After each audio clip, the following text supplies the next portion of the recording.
હનુમાનજી ભગવાન રામદેવ બાપુ છે, હરજી ભાતી છે, ડાલીબાઈ છે, રામ લક્ષ્મણ જાનકીજી છે અને થોડાક અગરજીએ ખાલી 200 ફૂટ અગરજી એટલે બાબોદેવ છે. બરાબર ને? મહિનામાં એકવાર આવવાનું, દેવ મંદિરે જવાનું, ભગવાનને આવીને કહેવાનું ભગવાન અમારું શરીર સારું રાખજો, અમારે કાંઈ જોતું નથી, શરીર સારું રાખજો, મારા બાળ બચ્ચોને સદબુદ્ધિ આપજો. આટલું જ માગવાનું મંદિરમાં જઈને.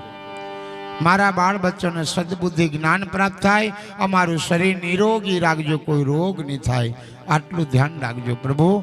અમે તમારું ભજન નહીં ભૂલીએ. જોવો પછી લીલાલેર નહીં થાય તો મને કહેજો, પણ આ નિયમ પાળવો પડે. બરાબર ને? આવતી પૂનમ 12 તારીખે આવે છે. ઢેબરો બનાવવાનો છે, ફણસનું શાક 5 મણ દાળ બોરવાની છે. કેટલી? 100 કિલો અને 50 કિલોનું શાક ફણસનું.